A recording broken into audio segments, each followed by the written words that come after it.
Hello guys, मैं हूं अमन और मेरे इस यूट्यूब चैनल पे आप सभी का स्वागत है। तो हमेशा की तरह आज भी हम क्लास 12 के बच्चों के लिए लेके आए एक नई यूनिट, वो भी बहुत इजी तरीके से। तो वीडियो को शुरू करने से पहले अगर आपने अभी तक चैनल को सब्सक्राइब नहीं किया है तो चैनल को सब्सक्राइब करें, वीडियो को लाइक करें और बेल आइकन को दबाना ना भूलें ताकि मेरी वीडियोस को आप सबसे पहले।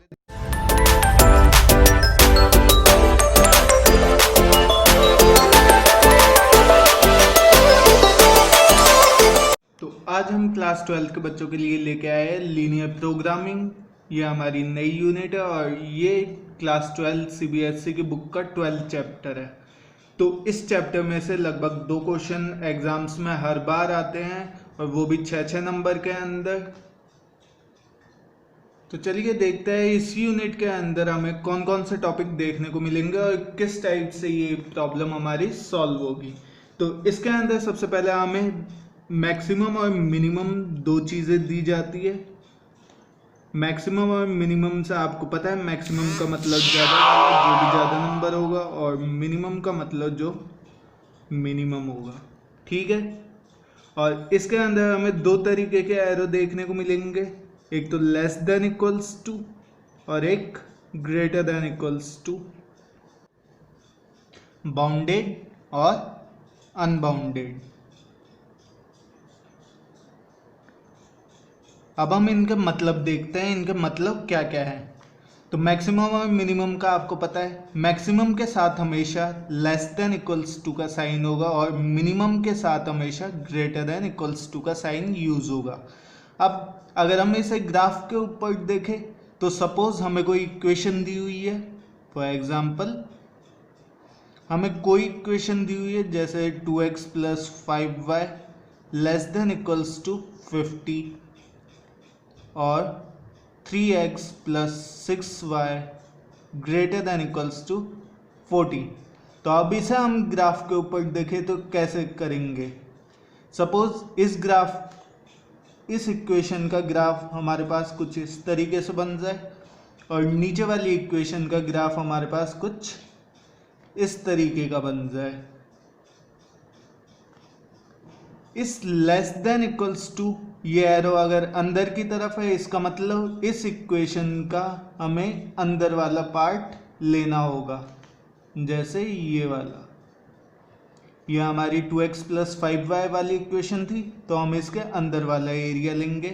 3x + 6y एरो बाहर की तरफ है, मतलब जो इक्वेशन हमें दी गई है उसकी जो लाइन बनी है उसके बाहर वाला एरिया, ये बाहर हो गया। इसका मतलब ये दोनों में कॉमन एरिया आ रहा है तो हम इसे शेडेड कर लेंगे।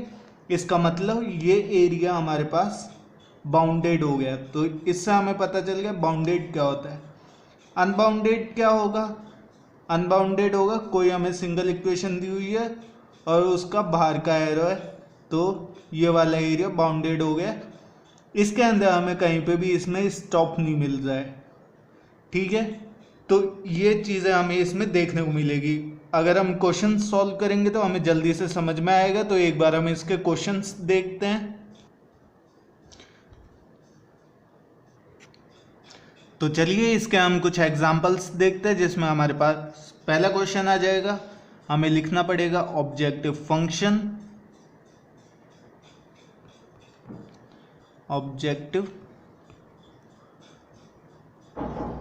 फंक्शन जिसमें हमें मैक्सिमम और मिनिमम लिखा हुआ होगा, उसके अकॉर्डिंग हमें वैल्यूज फाइंड करनी पड़ेगी। तो यहाँ पे हमें मैक्सिमम दिया हुआ है तो लिखेंगे मैक्सिमाइज, z दिया हुआ होगा z = 4x + y, ठीक है। ये हमारे पास मैक्सिमम, इसके अंदर अगर हम x y की वैल्यू रखेंगे तो मैक्सिमम हमें वैल्यू ढूंढनी पड़ेगी। तो चलिए सब्जेक्ट टू कंस्ट्रेंट हमें दिया हुआ है, सब्जेक्ट टू कंस्ट्रेंट्स, यहाँ पे हमें 3 इक्वेशंस दी हुई है।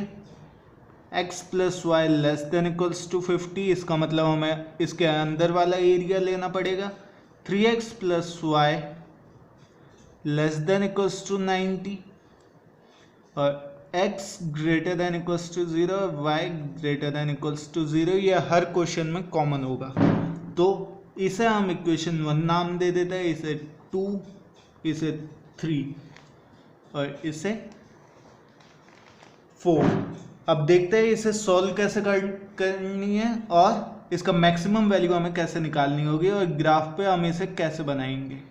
तो चलिए, हमने 10th क्लास में पढ़ा था, अगर हम इन इक्वेशंस में एक्स वाई को 0 मान के अगर वैल्यू निकालेंगे तो हमें मिल जाएगी। तो taking equation 2 we get x plus y, इसे अब हम इक्वल के बराबर ले लेंगे और 50। ठीक है, अगर हम यहाँ पे x और y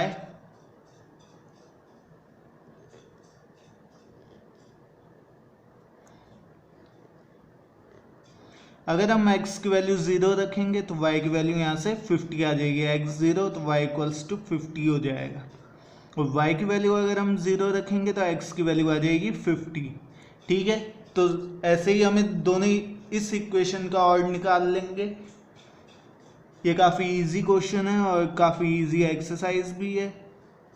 now again taking equation 3 we get 3x plus y, इसे भी इक्वल के बराबर लिख लेंगे, ये हो जाएगा इक्वल्स टू 90। सेम चीज़ x और y की वैल्यू रखेंगे 0 और उसके बराबर। तो अगर x की वैल्यू हम 0 रखेंगे तो y हमारे पास आ जाएगा 90, और y की वैल्यू अगर हम 0 रखेंगे तो x की वैल्यू आ जाएगी हमारे पास 30। ठीक है, सेम हमें एग्जाम में भी करके आना होगा।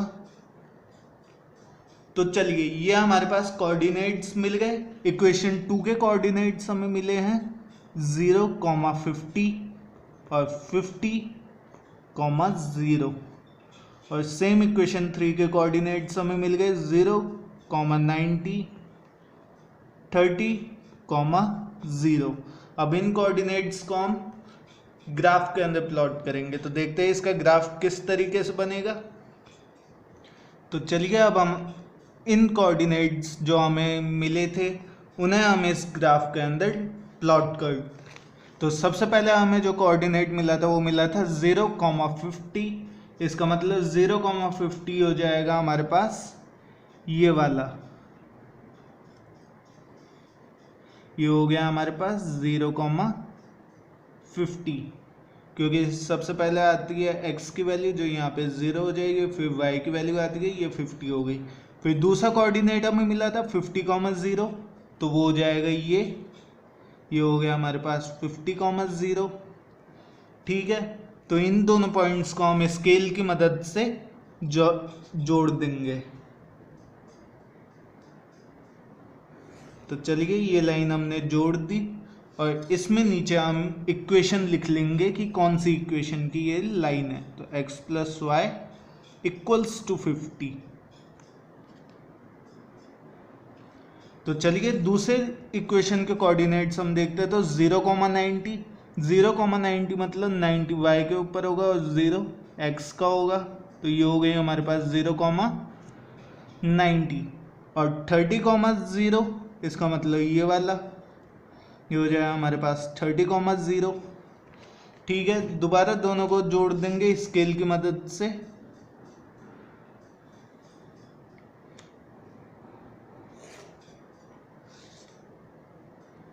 तो चलिए, ये हमारी इक्वेशन हो जाएगी 3x plus y equals to 90। यहाँ पे जो गैप है ये 1 सेंटीमीटर का गैप है, लेकिन 10 यूनिट्स के बराबर है। ठीक है, तो चलिए, अब अगर हम दोबारा इक्वेशंस को उठा के देखें तो उनके एरो थे मैक्सिमाइज की तरफ, मतलब अंदर की साइड उनके एरो थे लेस देन इक्वल्स टू के। तो लेस देन इक्वल्स टू मतलब अंदर वाला एरिया। तो पहले फर्स्ट इक्वेशन की हम बात करेंगे तो उसमें लेस देन इक्वल्स टू 50 था, इसका मतलब अंदर वाला एरिया। सेम चीज़ सेकंड इक्वेशन में भी लेस देन इक्वल्स टू था, तो अंदर वाला एरिया, इसका मतलब ये एरिया दोनों में कॉमन आ रहा है। इसे हम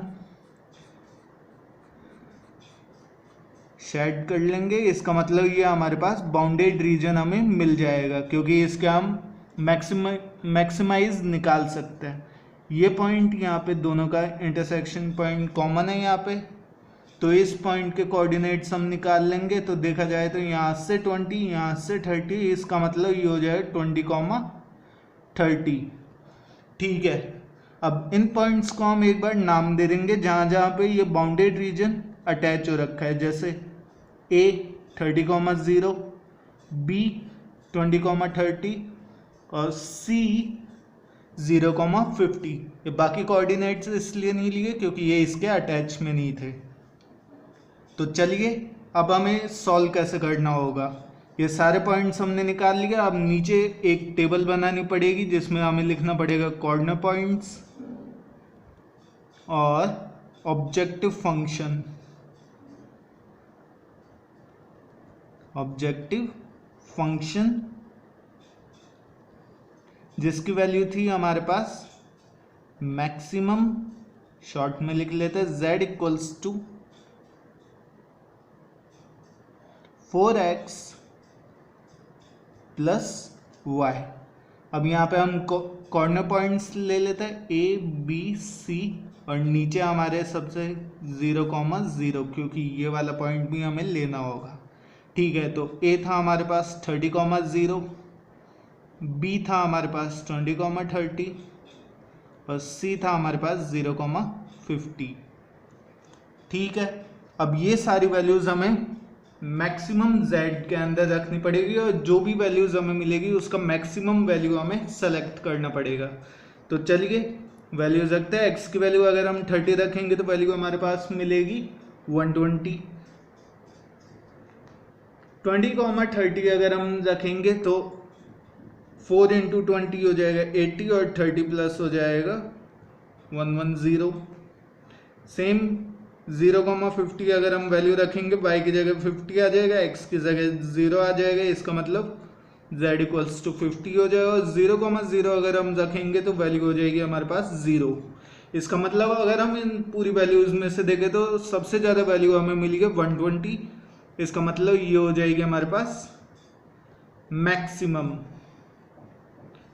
तो नीचे यह हमारे पास इसका आंसर मिल गया, तो लिखेंगे hence maximum value of z, maximum value of z is 120। और कितने पॉइंट पे? 30,0 पॉइंट पे, at the point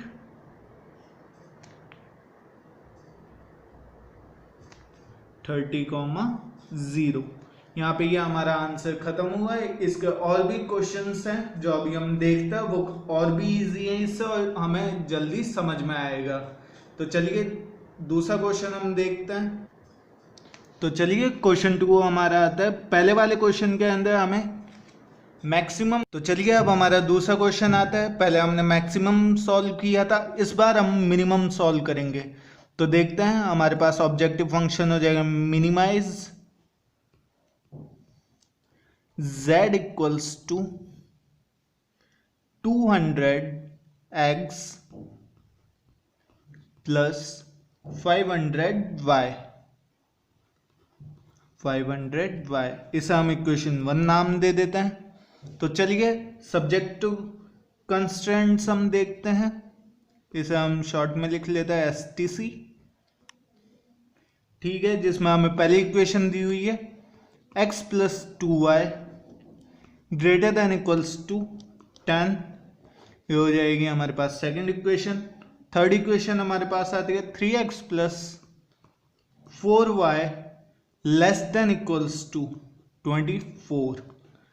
3 less than equals to minimum के उसमें आ गया, तो हमें कोई चेंज नहीं करना है, सिर्फ हमें इस इक्वेशन में अंदर वाला पार्ट चूज करना पड़ेगा। फिर कॉमन चीज x greater than equals to 0 और y greater than equals to 0। ये हो जाएगी हमारे पास फोर्थ इक्वेशन। पहले क्वेश्चन की तरह ही इसे अब हम सॉल्व करेंगे। Taking first equation mean second, taking second equation हमारे पास आ जाएगा x plus 2y equals to 10।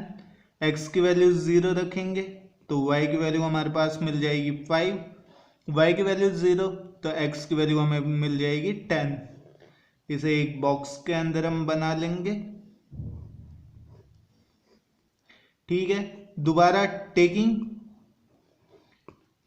Equation 3 हमारे पास है 3x plus 4y equals to 24।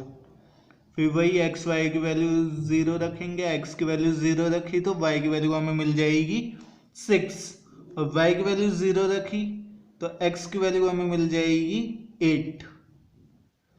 ठीक है,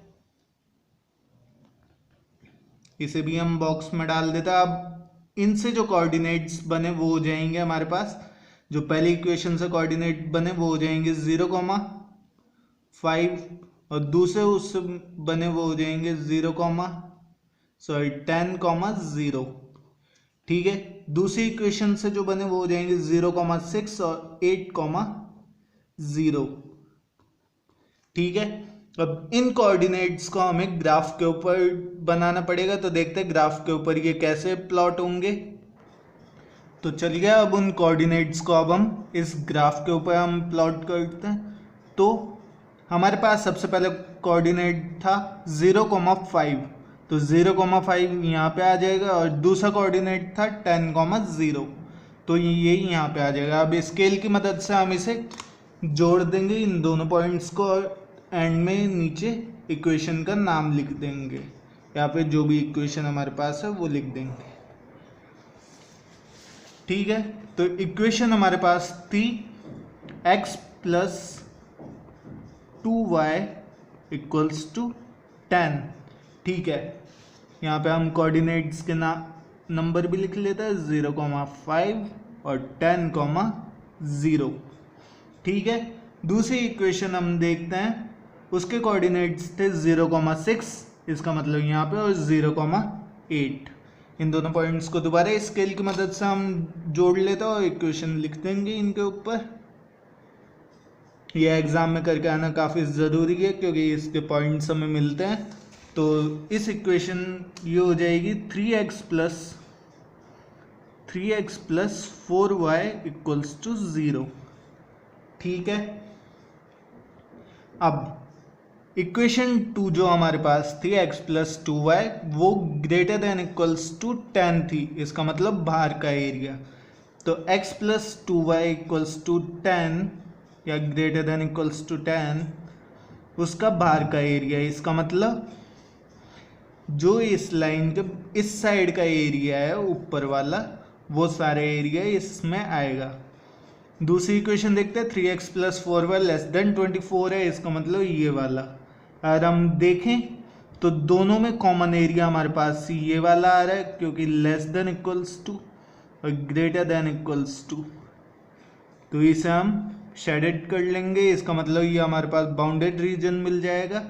इस पॉइंट को हम देखते हैं यहाँ से, तो ये हो जाएगा 4,3, ये पॉइंट हो जाएगा हमारे पास 4,3। अब इन सारे पॉइंट्स को हम ए बी सी दे लेते हैं, ए बी सी। ठीक है, ये हो जाएगा 0,5, ये हो जाएगा हमारे पास 0,6, ये हो जाएगा 8,0। ठीक है, सेम चीज कॉर्नर पॉइंट्स और ऑब्जेक्टिव फंक्शन। ठीक है, जो हमारे पास था z equals to 200x plus 500y। अब कॉर्नर पॉइंट्स हमारे पास 3 ही मिले हैं, ए बी सी। इसके अंदर 0 0 नहीं लेंगे क्योंकि यहाँ पे कोई बाउंडेड रीजन हमारे यहाँ इससे अटैच नहीं है। ठीक है, तो ए पॉइंट हमारे पास हो जाएगा 0,5, बी हो जाएगा हमारे पास 4,3 और सी हो जाएगा हमारे पास 0,6। अब ये सारी वैल्यूज़ उठा के इसके अंदर रखेंगे तो हमें देखते हैं क्या मिलता है। x की वैल्यू 0 और y की वैल्यू 5 रखेंगे तो हमें मिल जाएगा 2500। x की वैल्यू 4 और y की वैल्यू 3 अगर हम रखेंगे तो हमें मिल जाएगा 2300, 800 प्लस 1500 अगर हम करेंगे तो 2300 मिलेगा। ठीक है, x की वैल्यू 0 और y की वैल्यू 6 अगर हम रखेंगे तो 6 इंटू 530 हो जाएगा, इसका मतलब ये हो जाएगा 3000। तो अब इसमें हमें मिनिमम देखना था, तो मिनिमम वैल्यू हमारे पास हो जाएगी 2300। यहाँ पे लाइन बना के लिख देंगे मिनिमम और एंड में लिखेंगे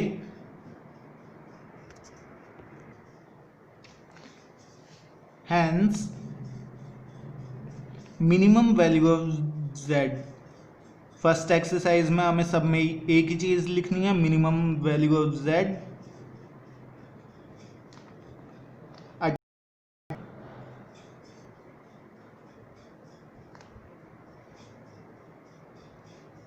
at point 4,3 is 2300। यहाँ पे हमारे इसका आंसर निकल गया और ये क्वेश्चन यहाँ पे ख़त्म होता है। तो ये काफ़ी इजी क्वेश्चन था, आज के लिए इतना ही। अगर और क्वेश्चंस चाहिए तो इससे अगली वीडियो जल्द डलेगी, उसके अंदर आपको एक्सरसाइज के क्वेश्चन सॉल्व मिलेंगे। और चैनल को सब्सक्राइब करें और वीडियो को लाइक करें और वीडियोस देखने के लिए बेल आइकन को दबाना ना भूलें ताकि मेरी वीडियोस को आप सबसे पहले देख सकें।